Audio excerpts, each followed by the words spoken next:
Did you know something new is invented every 10 minutes? Join us as we speak to the innovators reinventing our world here on planet Earth and far, far beyond.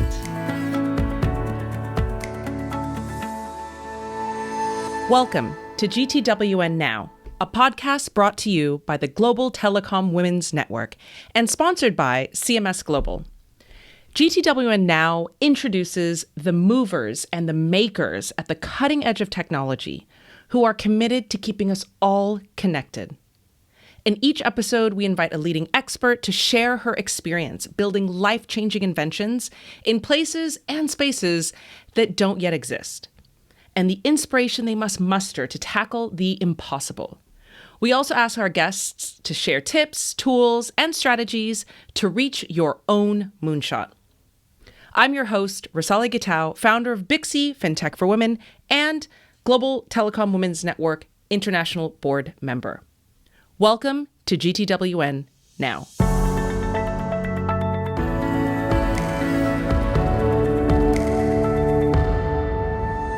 Hi, my name is Sheena Jacob, and I'm a partner at CMS based in Singapore.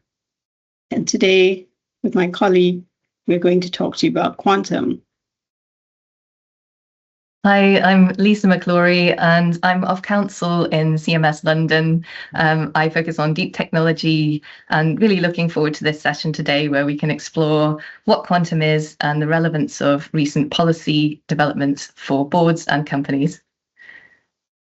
Thank you, Lisa. So it's such an exciting topic, quantum, because it's so new and interesting, but it's also really very technical. And so could I ask you, Lisa, because you're a real technical expert, to just give us a very brief explanation of what exactly is quantum technology? Quantum science is really essentially the application of quantum physics into technology. It's the science of how tiny particles work and how you can apply those in computing approaches to create radical new ways of detecting changes in networks and enhance the power of supercomputers. Essentially, quantum particles have unique properties such as entanglement, where one particle can affect another over any distance. And this can be used in, say, a quantum network to detect whether or not a communication has been observed. Particles change upon observation, and whether or not there has been any change to data over vast distances. So really, quantum at the moment is moving from research to commercialization. There are three aspects of the technology. We think about quantum computing, which often relies on tiny particles within computing systems that can process data using this property of entanglement. They are often described as perhaps they use cooling systems, so they look a bit like chandeliers or jellyfish, sometimes people say. And they're often located in data centers. They require a lot of infrastructure. We talk about quantum sensors as well. And then lastly, quantum networks that allow for the exchange. So two quantum processors talk to each other to exchange data over distance. Thank you, Lisa. That's very, very helpful. And maybe I can just discuss the first technology that we were talking about, which is, quantum computing, which I think is the one that most people might be familiar with. So what exactly is quantum computing? I think based on what you've explained in terms of how quantum technology works, this is a different form of computing. It's much more powerful in some ways because it's not processing in a linear fashion, but it can actually process different streams of data at the same time. And so it has lots of different ways in which it's able to process the data and therefore actually be a lot faster than the traditional computing models, which we've been used to. I think what we're also seeing is that obviously with AI, quantum is just going to boost AI technology and enable AI capabilities to actually accelerate. So I think that's also very interesting. And at the same time, we do think that quantum computers will also work alongside other computers. They generally don't work alone, but when they work alongside perhaps a supercomputer, it will really provide a much more powerful overall system for many use cases, which maybe we can talk about in a little while. Thank you. I think it's really interesting to think about what use cases these new systems can be put to, and really that as we're moving from a research phase, and traditional universities have thought about what applications these computers can be put to. If you're working within a business, Sheena, what do you think are the implications? Why should a board or a general counsel think about this, and why now? It's a great question, Lisa. I think in terms of, I guess one of the risks that people talk about when we're discussing quantum is the risk to traditional encryption. And so what we are seeing is that there is an anticipation that at a certain point in the future, let's call that Q-Day, that quantum computers will be able to break existing cryptography that we are currently relying on. For example, to have public-private keys. The financial system uses encryption technology, and we use that quite widely across many different sectors and industries. And so because it involves cryptography and algorithms that are quite powerful, the idea is that a quantum computer or quantum computing would actually enable someone to break that encryption, because the technology is going to be so much more powerful. We don't really know when that day is going to be. So Q-Day is estimated to be anywhere from sort of 2035 to 2039 or so. But I think there is a general consensus that it is likely that, based at least on the existing technology that has been used for encryption, that quantum computing and quantum computers will get to the point where they will break this encryption.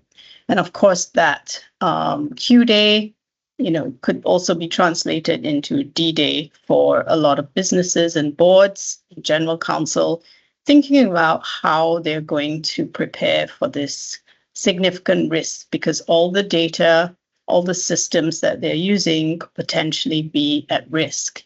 And I think that is something that boards need to be really cognizant of. It's a problem for today, because it'll be too late by the time that happens to try to transfer the data or migrate the data into a different system. So that's something that has to be tackled now. On top of that, Lisa, you might have heard of this concept of harvest now, decrypt later. That's something that we are seeing.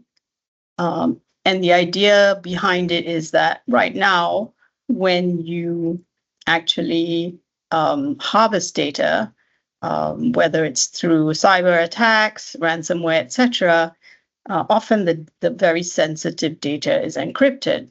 And so it can't be used by the criminals or threat actors. And in fact, it's not even treated as personal data because it's encrypted. But considering the fact that if some of this data retains its value, and it can be decrypted in the future, there is the potential that that data is going to be exposed at a future date. So the fact that your data is encrypted when it is stolen is not necessarily going to be a risk mitigation in the future if that encryption can actually be decrypted.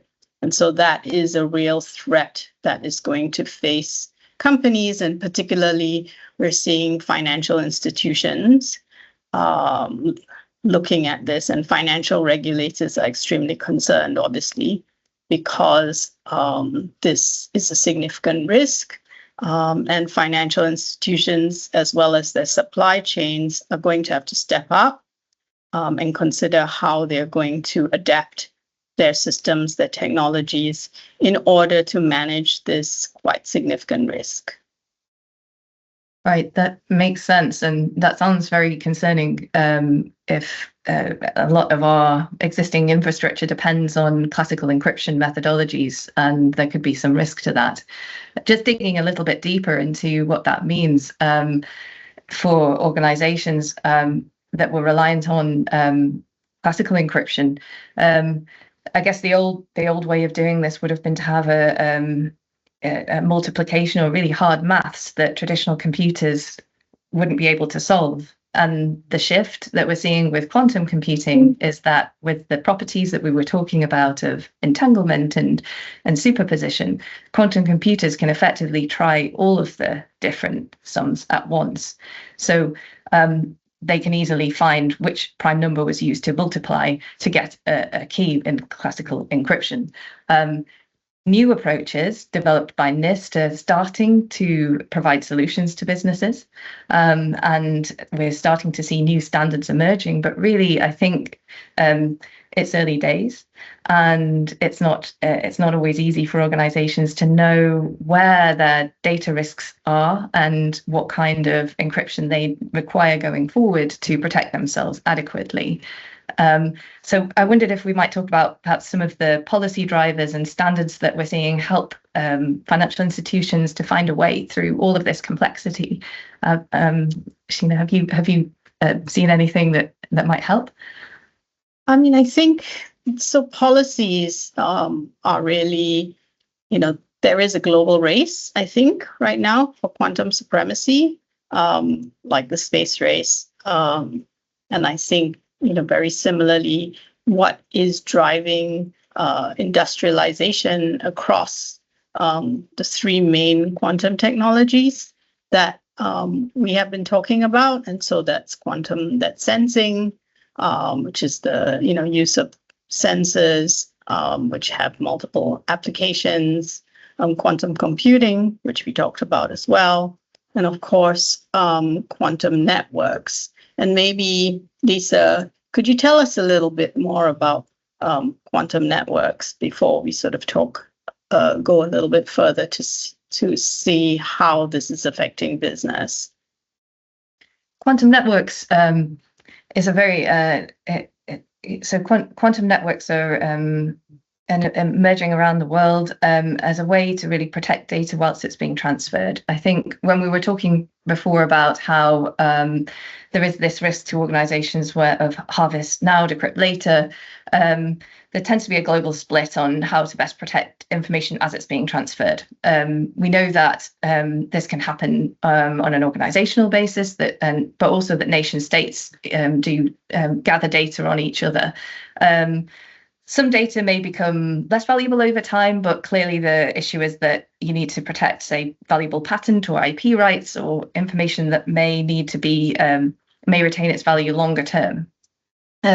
So networks are emerging as a solution to that. The way that they work basically is to have two physically separated quantum processors that talk to each other and exchange quantum states.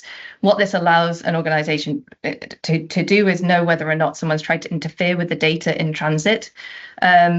And there are other applications further down the line. Currently, a lot of the innovation is focused on quantum key exchange. So basically allowing the two processors to affect a handshake, and so that person A can know that person B has got the same key as them, and that they're both corresponding with each other and not with an unauthorized third party.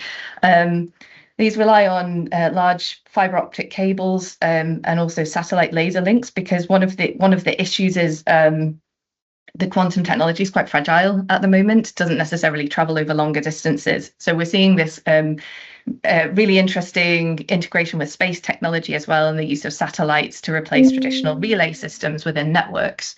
And then, so moving on beyond sort of pure quantum key exchange, the potential really for quantum networks is to create these really powerful quantum computing networks that effectively make up a giant, powerful processor across a totally secure network, effectively kind of the future of the internet. Sounds really exciting. And I think because of these developments, I think governments and organizations are actually looking at, how these problems are going to be tackled, how these risks are going to be mitigated, and also how to protect national security. And so we've seen a number of organizations and governments look at quantum. In just early this year, we had the G7 Cyber Expert Group formalized, that financial services industry must treat PQC migration as a systemic risk, and that this is not just an IT problem. It really needs to be considered by the board. So I think that's, that statement actually demonstrates, how important this is from a policy perspective. And I think we're seeing that around the world, perhaps, as well. Is there, and, I think in the US. Yeah, absolutely. I mean, I think regulators, it's seen as increasingly this is a systemic threat, isn't it? But so there needs to be a coordinated approach, and that is what we're often seeing from national policy makers. There's been a date of 2035 that's been shared across the UK National Cybersecurity Agency, in the US, and also by the G7 Cyber Expert Group, so pushing organizations to work towards this 2035 date for quantum readiness, and really encouraging a coordinated approach to quantum migration.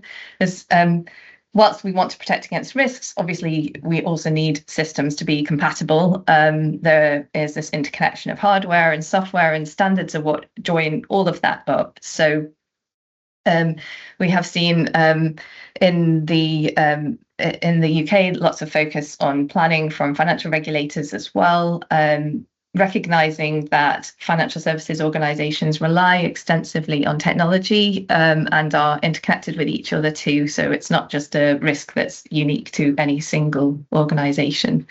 In the US, there's been a proposal to extend the National Quantum Initiative for 5 years. This is adding NASA into the quantum mandate, so further building this interlinking with space-based quantum networking.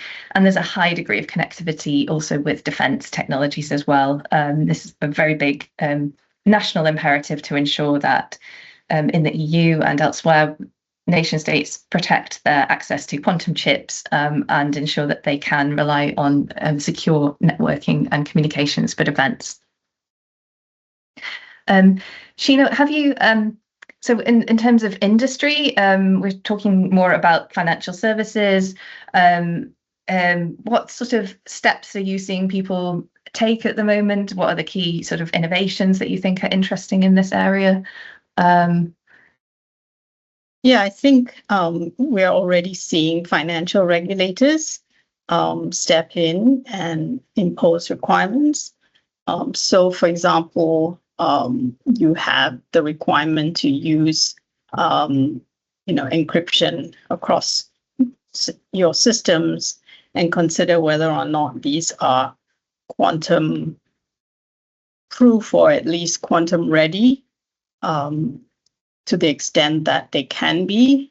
And I think that is one of the challenges, because you're trying to prepare for technology that technically is not really fully developed. And so, but it is possible to move forwards. And in Singapore, the financial regulator in collaboration with various financial institutions as well as network providers, has actually completed a proof of concept sandbox to evaluate the use of quantum key distribution for secure communication, specifically for the financial sector. So I think that was quite interesting to see that it's actually completed that sandbox, and it's also issued guidelines requiring financial institutions to take certain steps, and we are seeing that replicated across countries. So this is just an example, but I think apart from financial services, which I think we've talked about for quite a bit, but there are other sectors and industries that are also quite impacted by the quantum technology. And Lisa, can you discuss or some of those? Yeah, I think it's there's such a broad range of applications. Obviously, quantum is a powerful computer. It can integrate with other supercomputers and really accelerate AI-driven discovery tools across mostly every area of industry. So we're seeing in the UK, the National Quantum Computing Centre has made available 12 quantum computers to researchers on an open access basis so that they can explore these new impacts in healthcare, pharma, and also new approaches to AI that can allow us to make different kinds of discovery that are out of reach of current AI systems. So I've heard people say that quantum lets us look up into the sky and down into the earth. Really, that just means that there's all of this natural data, like climate data, that is just too far beyond existing computing approaches, and that may mean that we can make game-changing innovations in many more sectors. Thinking about healthcare and pharma and particular applications, drug discovery and research is an important area. And we've seen a collaboration between IonQ with AstraZeneca and AWS and NVIDIA, providing computational chemistry. Clearly, in this area, data security is also of major importance. So healthcare organizations are exploring both the innovative potential of quantum computing to accelerate research, whilst also looking at how do they protect sensitive healthcare data from quantum risk. But also in the context of navigation, BAE aircraft have recently deployed a quantum-based navigation system that's jam-proof, using quantum science to make new approaches to quantum sensors. And this embarked on recently a commercial flight trial. On top of that, I think, Sheena, there have been some developments in Asia, haven't there, around quantum networking, where that's seen as important to have this sort of physical hardware. Yeah, so I think the focus in Asia actually has been on the hardware in terms of communication, so not just the mathematical algorithm problems, but actually building and looking at developing QKD networks that would actually be secure. And China has been spending a lot of money, already developed a very, a long terrestrial QKD network. And so we currently are looking at it's called the Beijing-Shanghai backbone. And the intention is actually to develop this network by 2035. And that will actually be implemented and enable communications across, a secure network. And I think we're also seeing other countries in Asia go down that route and look at the infrastructure, which I think is going to be very important for certain sectors, because certainly for, communications underpin, I think, a lot of what we were talking about just now.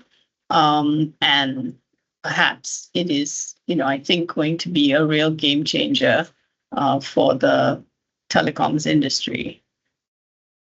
Absolutely. And I think one of the other requirements will be for a lot more data. Again, we we'll see data centers having this opportunity to invest in the infrastructure that will allow us to access potentially different computational approaches, may solve some of the challenges around data processing and energy that the AI has presented.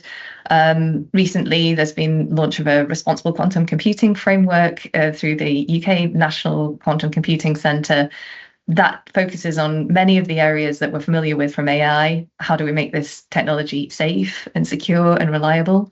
Never easy when the technology itself is so complex. And we're presented with the same sort of black box problem, but they are obviously focusing as well on how do you measure safety, I guess, and also how do you understand the climatic and environmental impact of quantum technologies? Where could that perhaps present innovations that help us to solve the data and water challenges of AI technology? So, and at the heart of this, really, there is a lot of focus on smart data, and I wondered if that's something that you've come across in Asia to some extent, Sheena. I know there've been. Yeah, I mean, I think we've all been talking about AI. It has been, I guess, AI was the hot topic, I think, in 2025, and I think looking at smart data.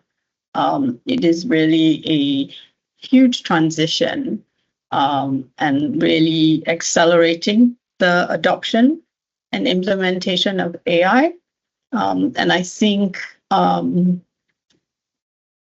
regulation and looking at smart data is something that will be very important because we need to understand what are the opportunities smart data and what are the risks that it entails, especially when we're talking about quantum and the potential for the decryption, right?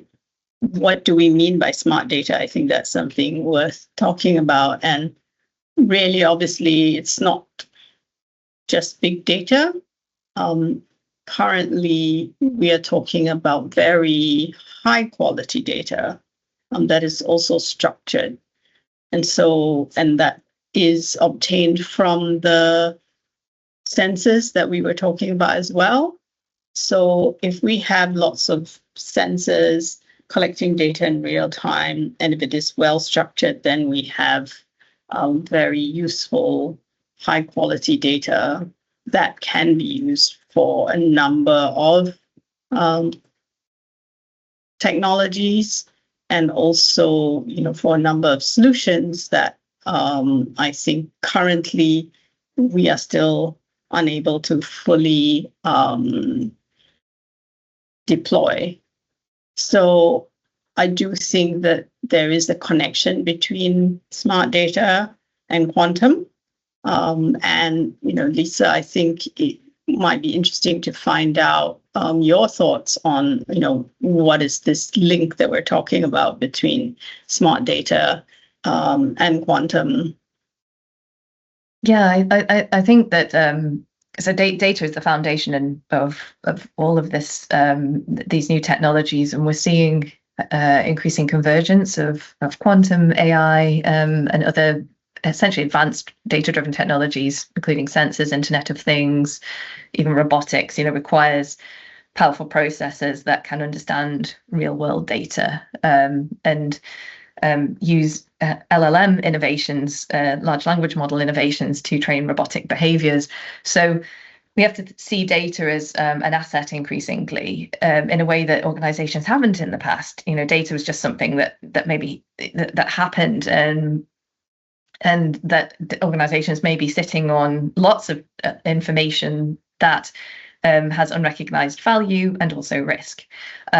So when we think about that in the context of quantum, what it tells us is that organizations need to perhaps replan their data strategy around these new technologies in a time of change. And I suppose governments have recognized that too, and recognized the importance that high quality structured and contextual data represents to organizations. And they've tried to solve that in a way that enhances competition and protects against risk by creating these smart data frameworks. So in the UK, this started with open banking. Open banking is a way that within a regulated setting, consumers can consensually share their data, and that allows data to be unlocked from data custodians.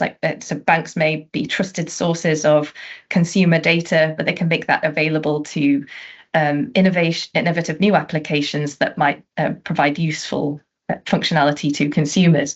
And we're seeing that expand into other areas of finance and energy. In the EU as well, we have obviously a digital package of regulation. As part of that, there are these concepts of data trusts, and we've seen one for sustainability, one for healthcare. And that is a place where data can be stored and made available to innovative applications, including using quantum and AI to help further social outcomes. But essentially what we'll probably see with these open data, smart data frameworks is flows of data that are structured based on consumer consent, allowing perhaps disruption to traditional brand loyalties or data sets. So your organization might be reliant on people coming back because you hold a certain data set, but this may be subject to some disruption. Yeah. Sorry, go on. Yeah, I think, no, it's fascinating. And I think I wonder how that will, what businesses might do about all of this, where they should start, because I realize we've covered a lot of topics today. Yes. I think it's going to be require businesses to take action. And I think that is really our takeaway from this session that we're doing. It's really important that there is a quantum risk management plan that businesses will actually understand and have an inventory in terms of what are the systems that they are using, also in terms of planning, whether it's migration, types of encryption, how they're going to manage their data, and that's very important to have that strategy also in terms of the data, because as you mentioned, there is existing data that they may or may not wish to retain. There is data that smart data that they may want to use to their advantage as well. But it's really important that there is this risk management strategy. And I think that is a requirement now for senior management boards, etc., to really be on top of this.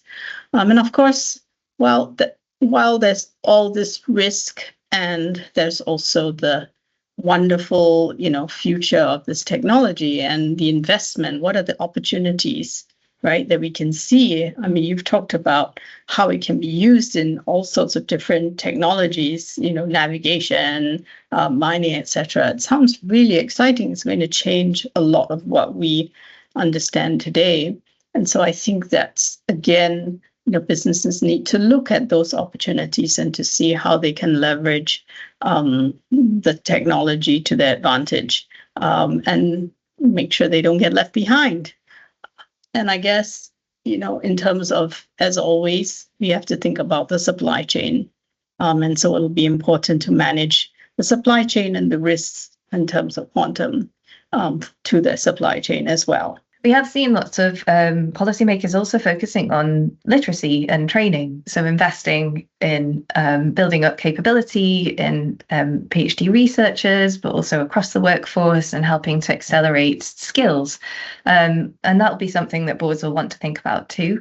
But I think initially, obviously it's early days. Lots of these technologies are still fragile and still coming to market. In the EU and UK, national quantum strategies have just been launched. They're still fairly new, so there's still this era of exploration.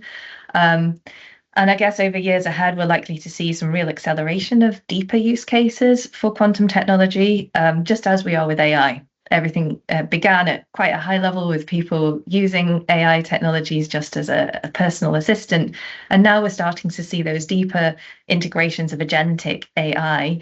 In the same way, quantum's effects will really differ depending on the type of business concerned. There'll probably be more of a hardware focus where we're talking about sensors, we're talking about networks, or maybe more powerful AI use cases that can accelerate what an organization's already doing. So it's just being agile, being ready, and learning about this technology increasingly.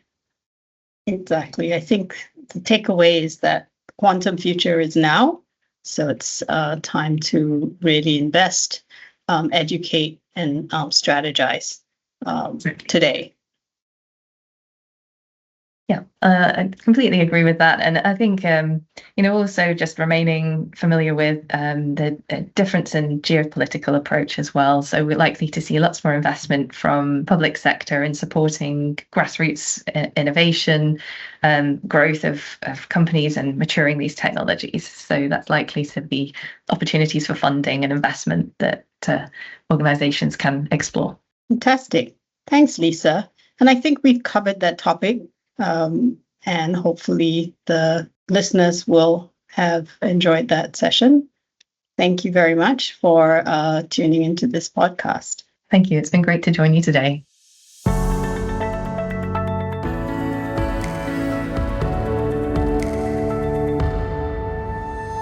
I want to thank our guest for joining today's episode of GTWN Now, and give a big thank you to our sponsors, CMS Global, for making this episode possible. Today's podcast will be available on our website, gtwn.org, Apple Podcasts, Spotify, and wherever else you get your podcasts. Don't forget to hit the subscribe button so you'll be notified when new episodes drop. I'm your host, Rasali Gitau, GTWN International Board Member, wishing you a week of wonder.